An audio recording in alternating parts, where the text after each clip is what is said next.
Welcome to the Soul Wisdom Project, the living blueprint of the soul, with me, Shakti Bottazzi, your host.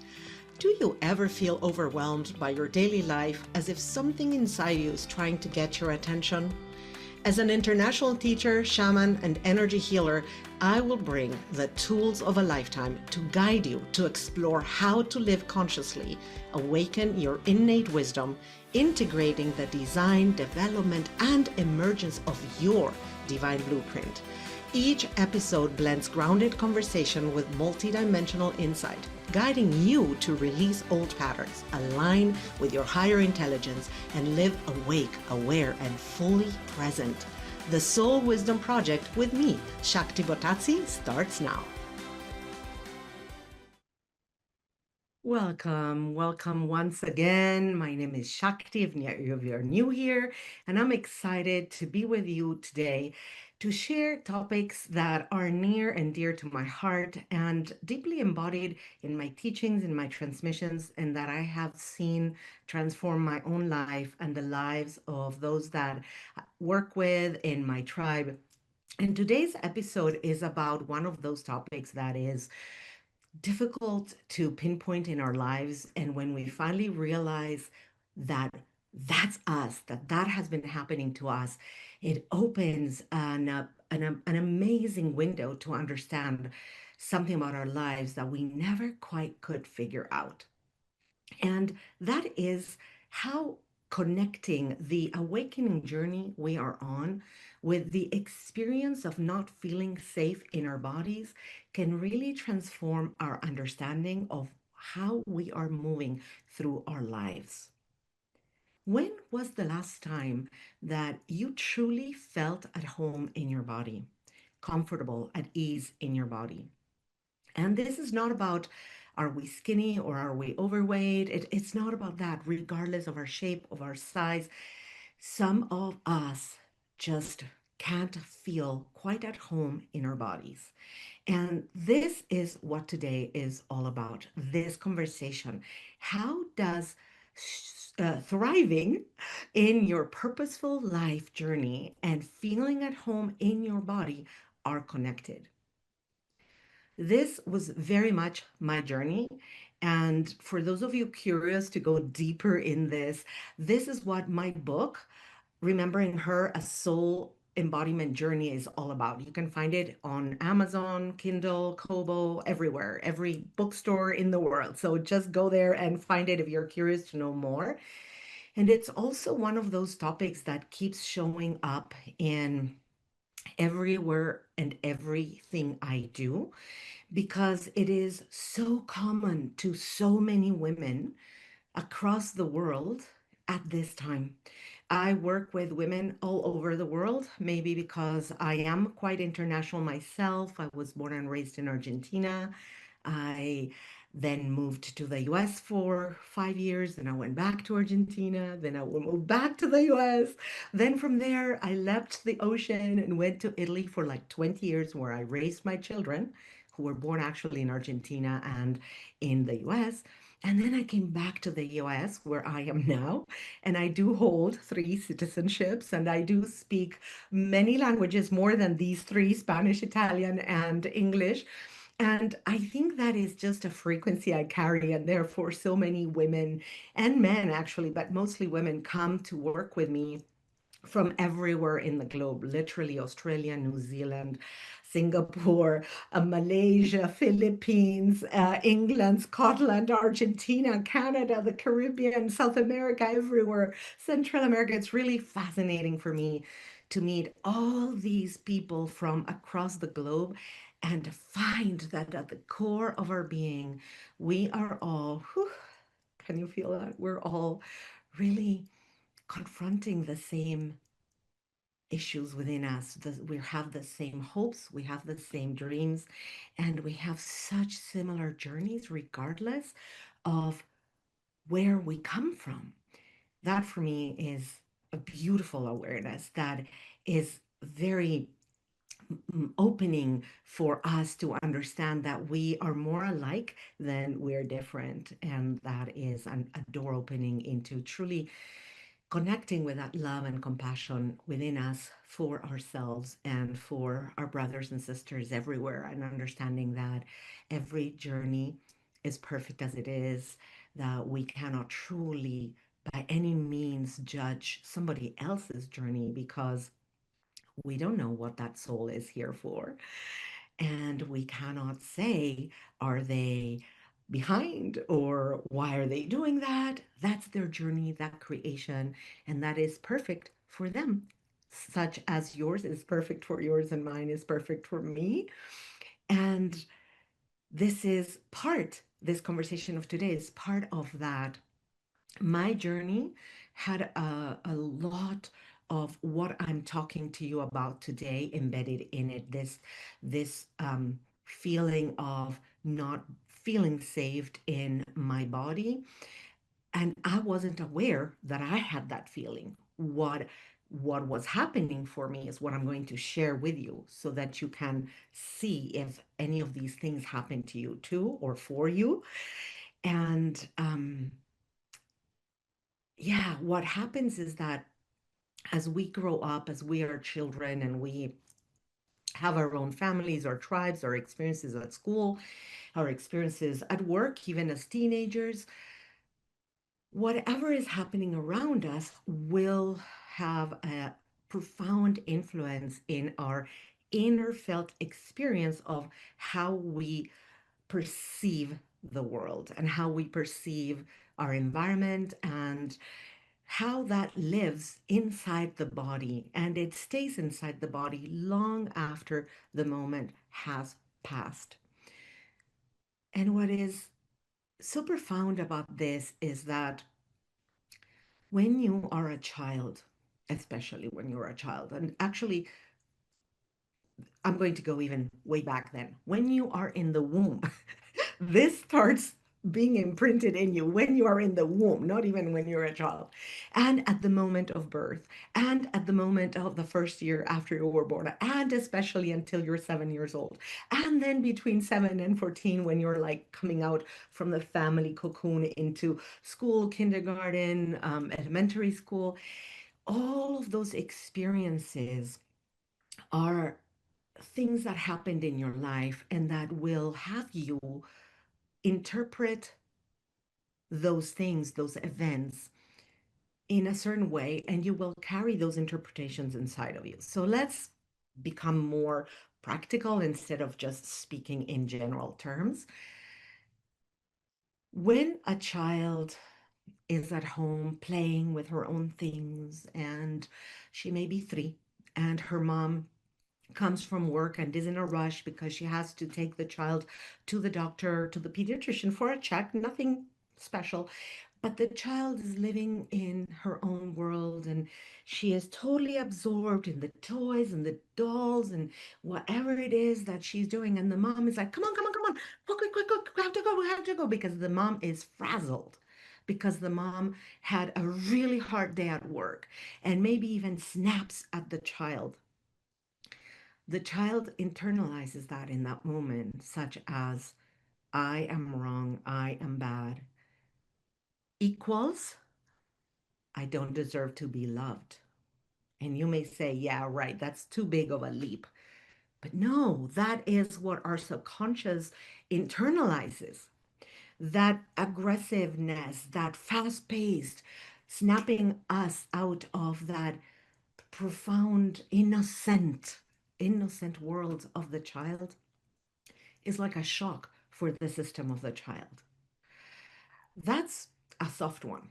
Then we have the big ones, the real big ones, where we have experienced families with alcoholic parents, parents that were abusive, emotionally abusive, physically, parents that just were not home and let you be on your own all day long, a lot of loneliness, a lot of feelings of abandonment. And I know that this thing about the feeling of abandonment is kind of like a big heading going on around in many posts out there, but I'm talking about the true emotion of feeling alone, but more than alone, feeling lonely.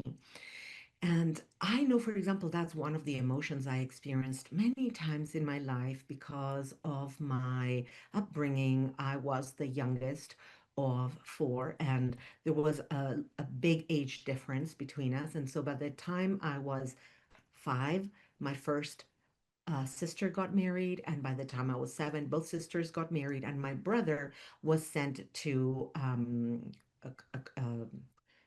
I can't think of the name of a school where you sleep at school and you don't come back home. So I was home alone, and in a way, I experienced being raised more like a lonely child, an only child.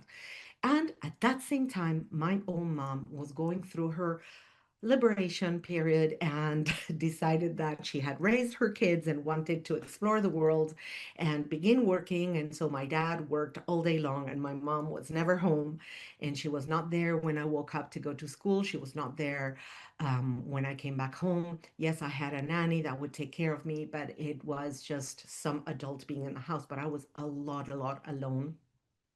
And then I experienced deaths in my family. I lost a sister at 19, my dad at 21, and my grandma, the only grandma I knew, also at 21 in the same year. So these were three big losses very fast. And that was just a confirmation in my system that you're alone. And that was a big thing for me, amongst many others. You have to find what those were for you. At the end of the conversation today, you will have more clarity about how to go about that. But the point is that those experiences, the little ones, like the child perceiving this mom's frazzledness as something wrong with the child, to the big ones where a parent is objectively being aggressive and physically abusive. So that is a very objective way. It doesn't matter because inside of us, they register within the same frequency of I don't feel safe. And this brings me to a foundational concept that I take for granted, but I am becoming aware as I'm having this conversation that I want to put it out here in black and white or in the sound waves so that you can receive it, that I'm going under the supposition that you understand that we are souls incarnating in a body to have an experience on earth, and that our body is this costume, this space suit. I love to call it the space suit, where souls can have this sensorial experience on earth. And this biological space suit has an innate intelligence that is amazing and that works in perfect sync when everything is as it is, when it's in harmony. And when it is not in harmony, it begins being in lack of ease, dis-ease. And that lack of ease, that dis-ease, that disharmony, sorry, is brought about through these experiences. And so these experiences stay in the cells of this biological spacesuit, and they become part of the innate intelligence of the system. I'm going to repeat that. The way in which we internalize the experiences growing up and what we make of those experiences and the narrative that we create within based on those experiences, which, by the way, is completely subjective, gets imprinted in our bodies at the level of the cells. And because the body has an innate intelligence, this new information becomes part of the innate intelligence running this bodysuit to keep us alive. And that is why things happen when there's memories that you don't feel safe in your body. That's a big one, isn't it? Woo! Think about that. And think about that for you. How was that for you?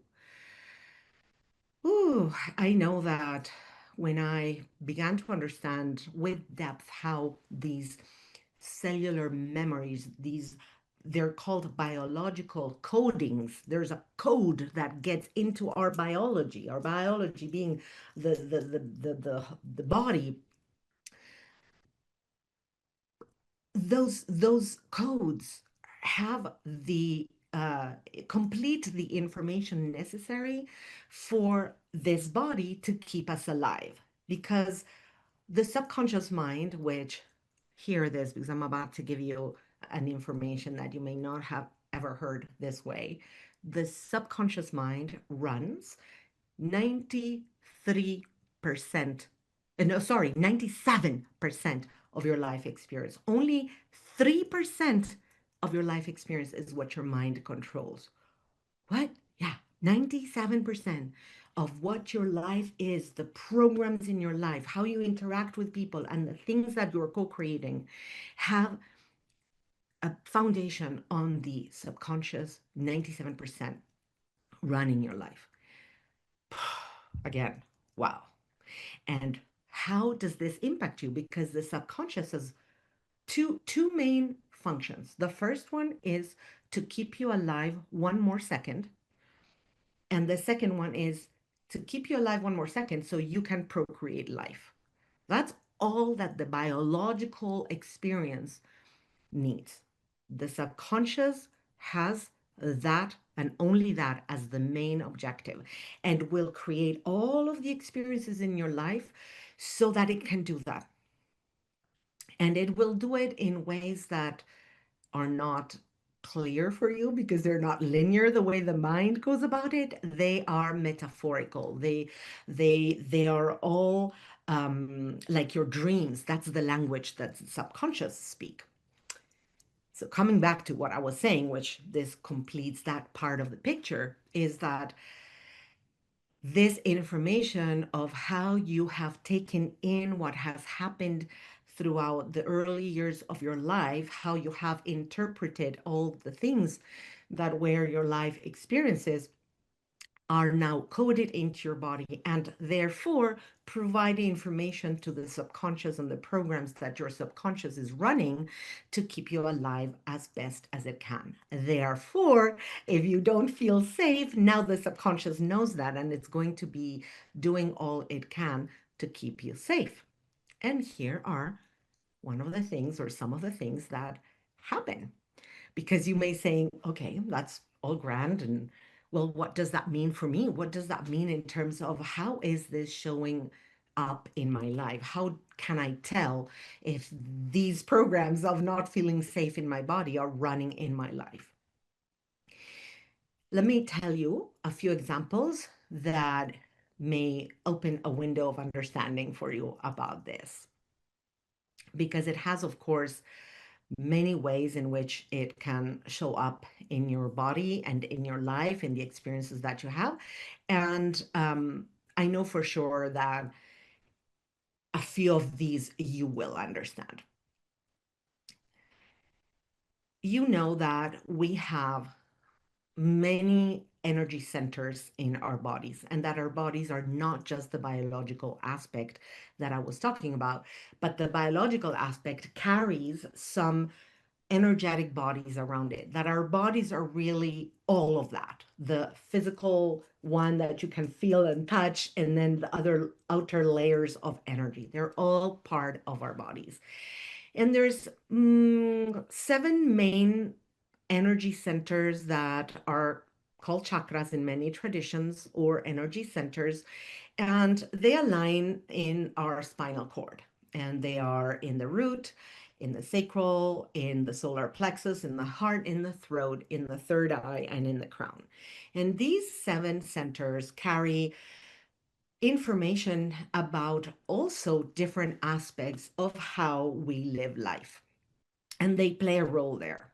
And we could very loosely say that the three bottom ones, the one in the solar plexus and the sacral around the womb, and the one in the perineum, which is the root chakra, have to do a lot with how we experience life in the body in 3D, how we relate to the world that we can touch. Then we have the heart, which we all know because we all have a heart that loves and struggles with love and pain for maybe unrequited love or wanting to experience love and all of the experiences of love, which are the most beautiful part of being a human.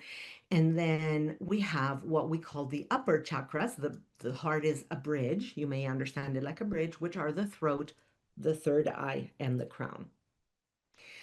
So, one of the things that begins happening when you don't feel safe in the body is that you disconnect from these three lower energy centers, and that the result from disconnection of these lower energy centers is that you actually disconnect with what it feels to be in touch with how your body feels. Yeah, it's not a conundrum, but it's literally creating a difficulty for you to receive the signals that the body gives you about being uncomfortable in the body. So, for example, easy examples are that you may feel that, or you may experience that you don't get the clues of when you're hungry or when you're full. It's just simply you don't understand that.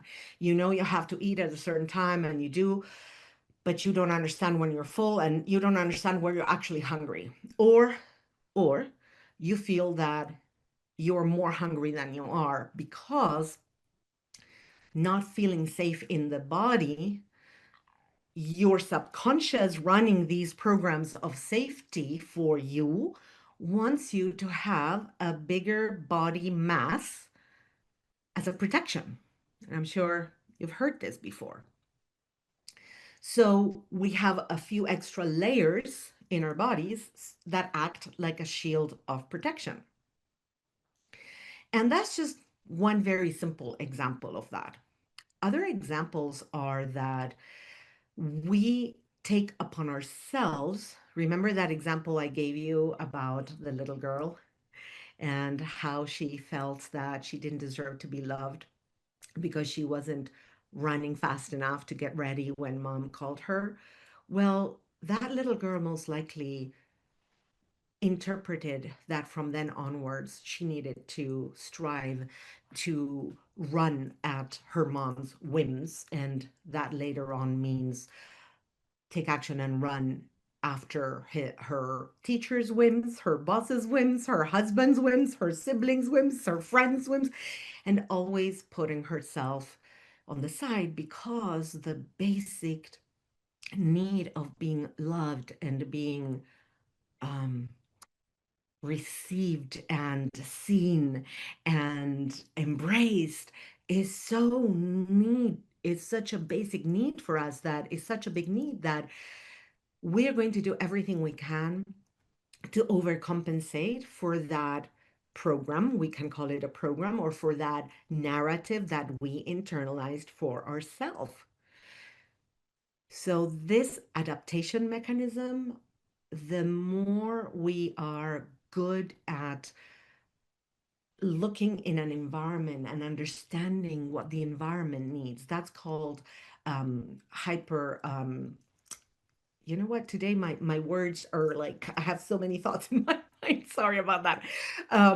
That's the ability to enter a room and checking if the room is safe or not is one of these um, expressions of not feeling safe in the body.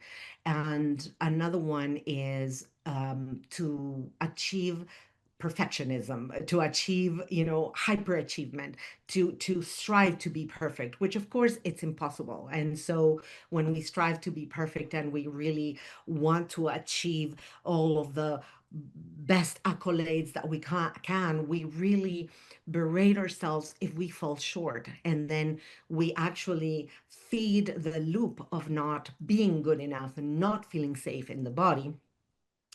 And the opposite of that, which is also one of these strategies, and we may not really understand how that can be the case, is to become a rebel because you just don't want to play that game.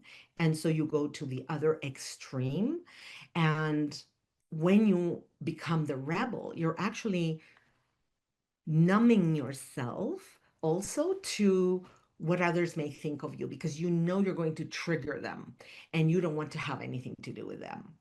And numbing yourself in general is also one of these strategies we use to survive. So I actually moved swiftly from how this looks like for you into survival strategies. And there are two different things. I'll go there in a moment. For now, I want to keep talking about how this may look for you. So, as I was saying, is this disconnection from the lower chakras and being connected to the higher chakras. So that also means to feel that to love is good, but to have sex is not good. That to be a beautiful channel is good, but to feel good in a dress and go shopping is not good.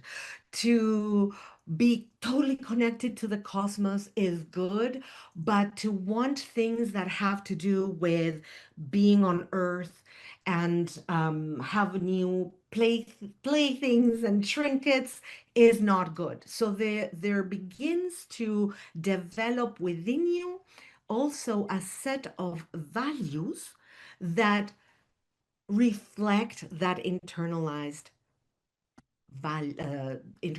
experience of not feeling safe.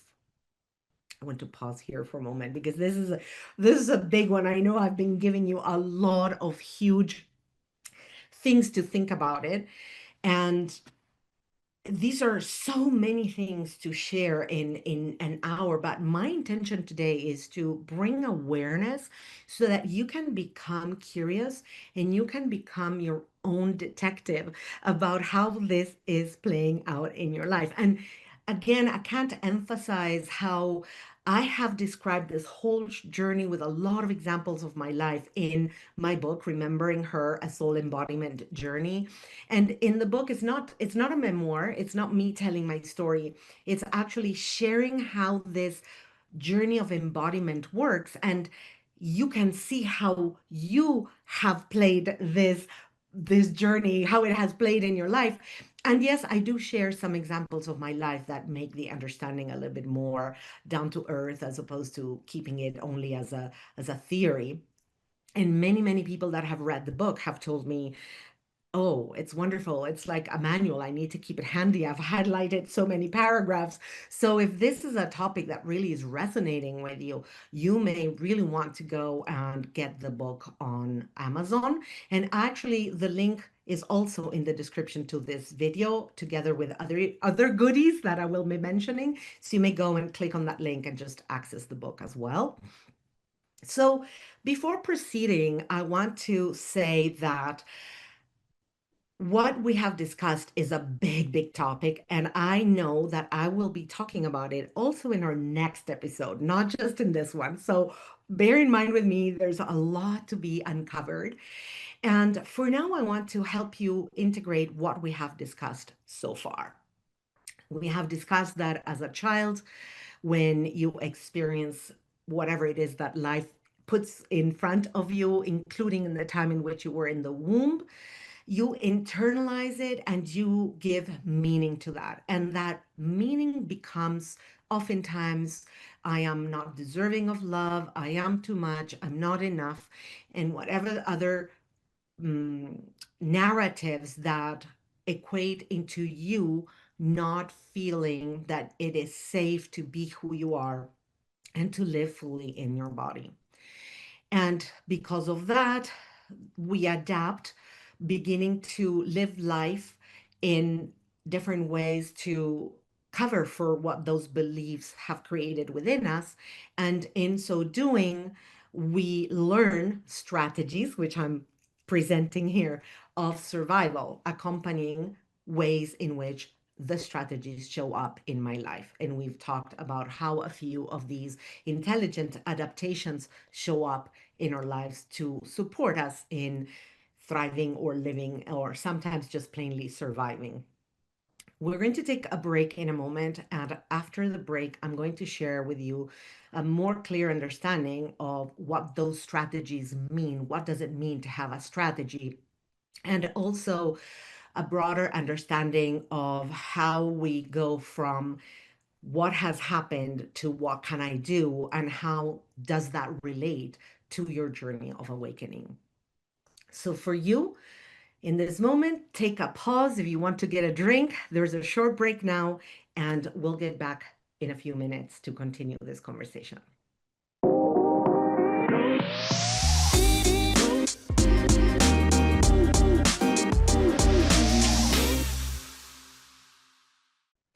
Welcome back. Welcome back.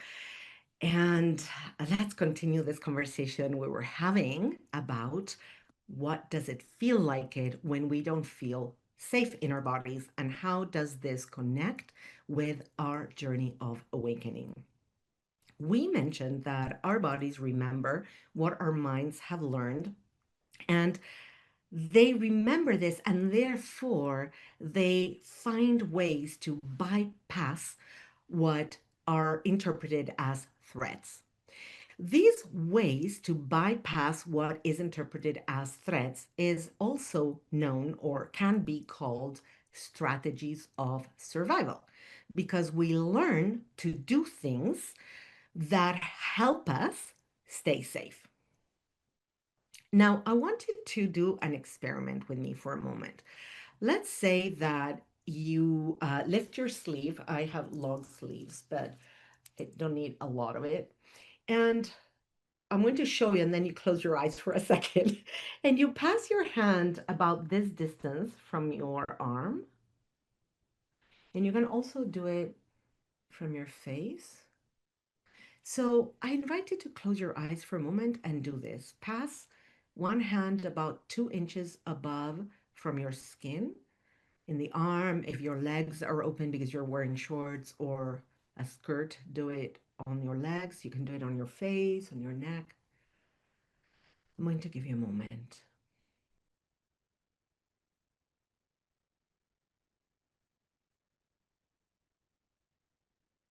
Well, you can open your eyes now. Hold that experience with you for a moment, because, like I said earlier in today's episode and many episodes, we're not just flesh and blood.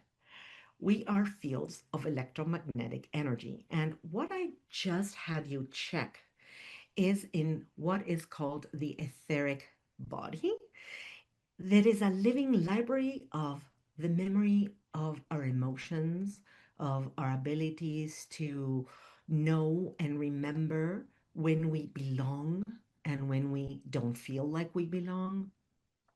It is also where the memories of our wisdom to say what I do like and what I don't like, the wisdom to be able to say no when we mean no and yes when we mean yes. And all of that information lives in this field of energy. It's not living also, and it's not only living inside the cells, it's also living in this field, which has the shape of our physical body, and it's as thick as about 2 inches. So it goes above the skin all over.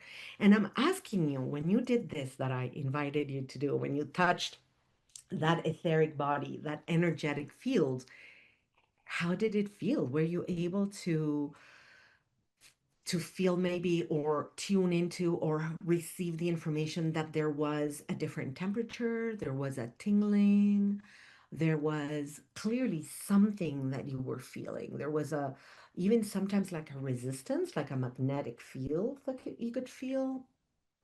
And granted, some of us are more tuned in to feel these subtle, subtle differences because they're very subtle. You may have not felt anything, and that's okay too, because it's like the air, we can't see it, or the wind, we can't see it, but we know it's there. We can still feel it, right?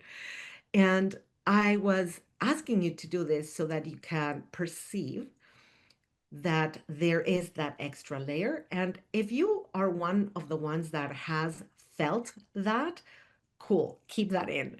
And if you haven't felt that, try later on to do it with somebody you love. Try inviting your son, your brother, your sibling, your friend, your husband, your lover, whoever it is, and follow their etheric body and see what they tell you, because it's actually very pleasurable to have somebody caress. I like it to call it like that, caress your etheric body, this layer above your skin. And this complements the information in your cellular um, in your cellular information of what you created to protect yourself. And it also runs the programs of what you are not allowing yourself to feel, and that you keep hidden so that you can keep functioning in life in an effective way. These are what I introduced to you with the name strategy of survival. So ways of moving in your world, ways in which you um, show up in life, at work, in your family, in relationships, in everything you do, to ensure that you can cope with whatever is happening. Because the problem here is that when you're not feeling safe in your body, you know as a fact, because I'm telling you, that at one point in your life, there was what I call the moment of fracture. So, in the experience of the 3-year-old girl, that moment of fracture was the moment in which her mom rushed her and transmitted all her frazzled energetic into the child, when the child was experiencing life in a completely different universe, in this innocent expression of the present moment. And life just came in there in the way of mom being in a rush and created this moment of fracture. I call it a moment of fracture because what literally happens there is that a part of you, in this case of this little girl, splits to survive. She feels a shock, she feels threatened. A part of her goes into a corner to hide, and another part of her becomes strong and says, I can do this, and goes with mom. But there's an information there that gets recorded. And that moment of fracture, in the example of the little girl, is quote unquote soft. But in the example of a child that was hit by the backhand of a father, still exists, and it's a lot more stronger in the imprint. And these moments of fracture happened often in our lives growing up, and we begin splitting different aspects of ourselves. And again, like I said earlier, they don't need to be big deal things that are objective, objectively a big deal, but they can be smaller, ordinary moments of life where a parent dismisses you because you're young, or shame you, or rejected in a moment of joy. I was a very vibrant child, always playing and always very joyous and loud, quote unquote. At least I was told I was loud. And so many times I was told that to shut up, that I was meant to be seen and not heard, that I was meant to just stand still and be quiet so I wouldn't bother anybody, and all of these reiterations of me not being okay. It wasn't okay for me to be the innocent me. I was 3, I was 4, and I was reprimanded at all times just for being wide-eyed with childlike wonder. And I did internalize that as it's not okay to be me. I did internalize all that information as who I am is not okay, and I created many strategies of survival. And these strategies of survival, in my case, looked like becoming a hyperachiever. Everything I did, I got straight A's, I got all the awards, I was good in sports, good in academia, I was good at work, I was good. I had to be perfect because I believed that only if I was perfect, quote unquote perfect, because perfection is unachievable, I could deserve to be alive or deserve to be loved. And also, what that created was that if I ever made a mistake, I can begin to tell you the spinning that my body did. I would have palpitations. I would go into all of the fight, flight, faint, or freeze strategies because I truly had internalized that if I wasn't perfect, something horrible was going to happen. The first time I made a mistake at work that I was aware of, and I was potentially 27.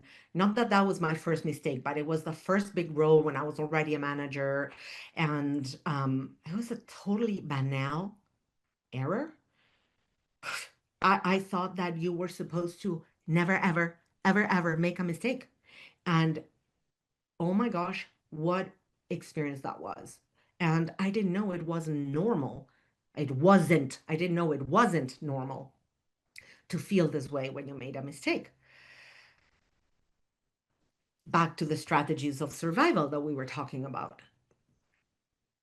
This moment of fragmentation has a split, and we begin creating strategies of survival. People pleasing, we adapt our behavior to others, we become aware of if a place is safe or not just by simply going in, and we just know how we have to move, who we can talk to, who we cannot talk to, or we can become a rebel. All of these strategies are ways we learn how to behave in order to, we believe, survive. Now, these fragmentations, these moments, these splits of our soul literally leave aspects of our soul behind. In that moment that the 3-year-old girl had a split, a part of her stayed frozen in that episode. And this example I was giving you about one error, and I thought it was the end of my life, is because that error triggered immediately that moment in which the fracture occurred. And I lost the ability to understand that I was 27 at the time. In my mind, I was 3 again, living whatever experience I had lived that had created that belief that you could only be perfect in order to be loved. Do you see how big this is? This is huge, right?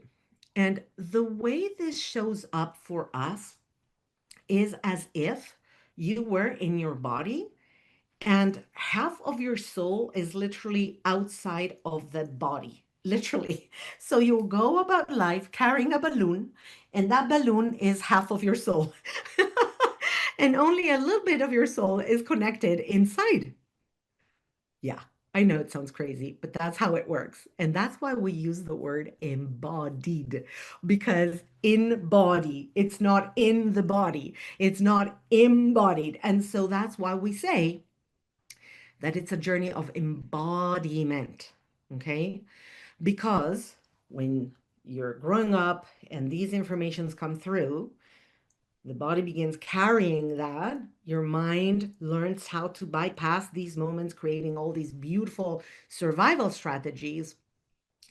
But those aspects of us that were left behind, that were fractured, split out, are are being left behind, and we move about life without them. Yeah, so that's a big one. And you may say, well, but you said you were going to connect that with the awakening process, and I will connect that with you in a moment. But first, I want to tell you that I have created a free handout for you that is called the Living Soul Blueprint or the Soul Living Blueprint. And it has information for you to understand more about what we're talking about. And it brings a bigger understanding that I'm going to go further into details in our next show, episode 8, about how there is a way for us in which we are meant to experience life called the living blueprint of the soul. And that way has the most beautiful expression of who we can be and how we can feel that we're truly showing up in life, experiencing the essence of who we are. And that gives meaning, profound meaning to being who we are and being alive, and creates depth and richness in the relationships we have and in the things we do and in the daily awakened states of our lives. I invite you to download this handout because the written word has a way of being with you that's different than maybe the oral world word like what I'm sharing with you. And you can find out also in the description of this episode, and you can find that everywhere where you find this episode, in the podcasts, if you're listening to podcasts, in my YouTube channel, on my website. It's everywhere. So just if you want this, click this episode. If you're watching here, if you're watching anywhere else, click in the description of whatever you're watching and download the Living Soul Blueprint handout to support even further this journey of awareness for you. Back to the last point that I wanted to address for you today, and that is how is what I'm sharing relating to your experience of the awakening journey.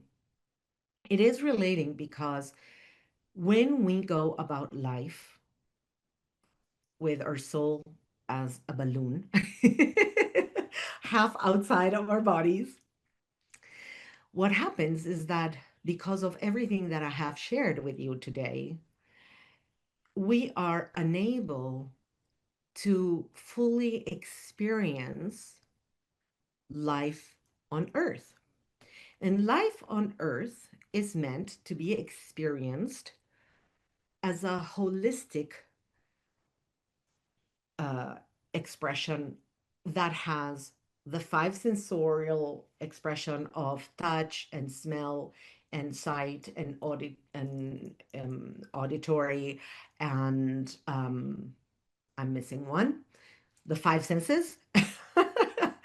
And it's also meant to be experienced because we are multidimensional beings, experience with our multidimensional senses, sometimes called the sixth sense, which is not one sixth sense, but it's actually 12 different ways in which we can experience life beyond the five senses.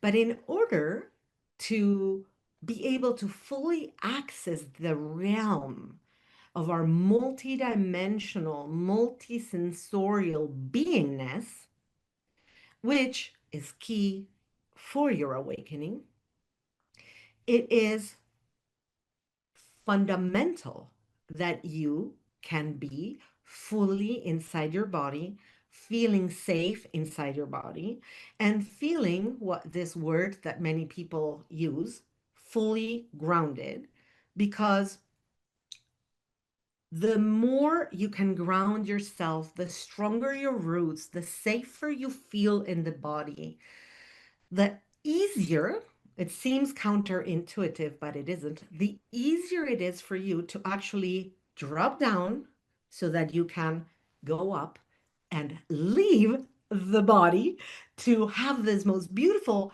multisensorial experiences and then come back fully in the body and experience that in the body. And that is why when we are living life through our survival strategies, being not fully embodied, it affects our ability to fully tune into our multidimensionality.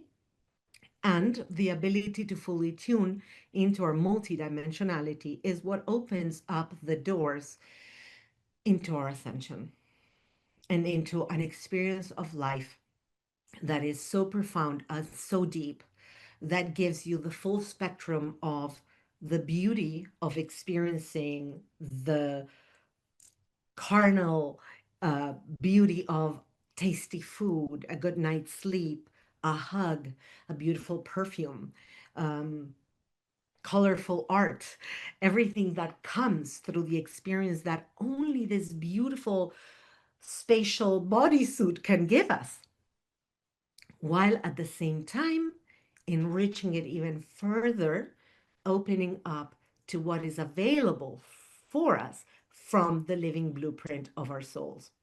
And accessing the living blueprint of our souls can be done better and better and in a broader and deeper and wider spectrum, in a wider way, the more we are embodied inside our body. Woo, that's a big one, isn't it? What if I told you that everything we've just spoken is just the beginning of the understanding of what it means to be fully embodied, and all the things that you can do to move further and further into complete embodiment? Well, I'm telling you, this is just the beginning. And that's why I have decided that episode 8 is going to go deeper into more aspects of what this means and how this shows up in your life. But for now, and for you here listening today, I want to tell you this: it's a journey, okay? Just like my book says, Remembering Her, a soul embodiment journey. It's a journey. It's not a thing you do like this in one day. For some of us, the journey happens a lot faster. I'm happy to report that younger people, younger souls on earth at this time go through this journey a lot faster. I I'm in my 60s, and it took a long time for me to go through this journey. And taking such a long time to go through this journey also created quite some frustration in my life. At times, I spoke with my guides and I said, well, why some people are 30 and they figured it out, and I'm in my 60s and just now figuring it out. And I was explained how many of you listening to this, you could be in all range of ages. You could be in your 20s, in your 30s, in your 40s, in your 50s, in your 60s. So for each one of us, this experience will have been different. And for sure, because I now know how different decades of the generational awakening journeys are different, and we're imprinted different by divine design.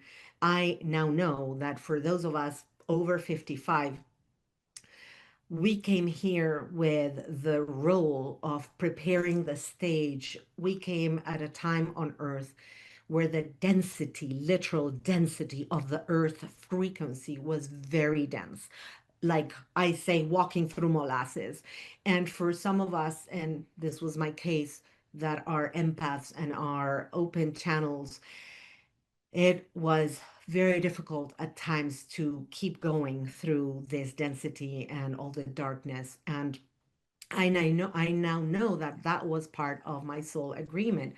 I came in order to move through this and to open the field for souls that came after. And again, many of us who are in the ages of 55 and onwards on this year, 2026, have had, at least in a certain part or aspect of their life experiences, this soul mission. And of course, not just that, because here I am talking to you in the Soul Wisdom Project at a completely different frequency, thankfully, because I went through the journey.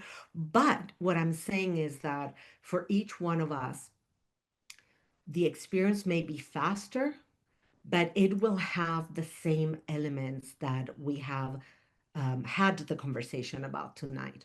These elements about how the fracture happens, the trauma, I want to call it for ease of purposes, happens throughout the the birthing process, throughout the pregnancy of the mom, the birthing, and the first 7 years, and then the next 7 years. So from -9 to plus 14, we can say, years of our lives. These experiences create the imprinting of the narrative with which we go through life. And that imprinting has a result in what do we do as an answer to that narrative, as an answer to that interpretation of what life is about and who we are in relationship to that life. We create strategies of survival. And the ways in which this shows up in your life could be numbness. You can numb yourself. And we didn't speak a lot about that. And let me just add a little parenthesis: numbness through drugs, through overeating, through alcohol, through any kind of addiction, right? It could be a soft addiction, it could be a big addiction. But we numb ourselves when we go for that because it's too difficult to hold that pain, because at all times, whatever may be happening in our lives keeps triggering back that memory of the moment of fracture, the moments, because there's many, okay? And we can become hyperachievers, we can become rebels, we can become perfectionists, we can become people pleasers, all of these ways and more in which we learn how to adapt to the environment. The key point here is that instead of connecting deeply with who we are, connecting with the core of our essence, with our living blueprint of our soul, which is our guiding path, okay, the golden path, we have our attention focusing outwards into what is everybody else telling us that we need to be. So we are taking all of that outside information and internalizing it, believing, thinking, and acting upon it as if the outside is telling us what is true for us. And the awakening journey is none other than us letting go of all of that, coming back to our inner authority, to our inner belief that, yes, we are meant to be alive, lovable, safe, and that we are amazing, and all of the other things you want to say about yourself, feel, live, and express, but understand truly that you're unique and that your essence is needed because the universe doesn't have redundance. There's nobody else like you, and you and only you can do what you are here to do. And that is a journey to really let go of that internalized acceptance of what everybody else has told you that you needed to be, your belief that the outside world knew better, and to turn that inside and begin you being the one telling yourself who you need to be and how you are beautiful and how you feel safe. And I know that this journey sometimes it's hard to take on your own. It's not always easy to move through it on your own. And for those of you who do feel that this transmission today opens something that feels that you're ready for deeper support, for one-on-one work with me, I do that too, and you can find that all over my website. If you go there and you go to theawakenpath.com under where it says work with me, you can buy one multidimensional session or you can buy a purpose activation session and we can discuss how else I can support you. There's many, many things already that you can do, but sometimes you want that one person in your court. You need that person to hold your hand for a moment because I believe powerfully that you are beautiful and wonderful, and that the more empowered you are, the more you're doing what you're here to do. And my role is to help you in remembering, help you in being empowered with that. Beloved ones, thank you for being here, for listening.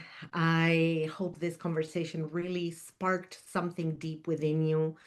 I appreciate your willingness to hang in there with these complex concepts and remember that the body is your ally, even though sometimes we don't remember that and we think that our body is against us. No, our body is a beautiful, innate, wise suit temple to help our souls, our innocent, beautiful, pure souls experience life on earth, and that the fullness of who you are is meant to be expressed as you are in your full essence and beauty.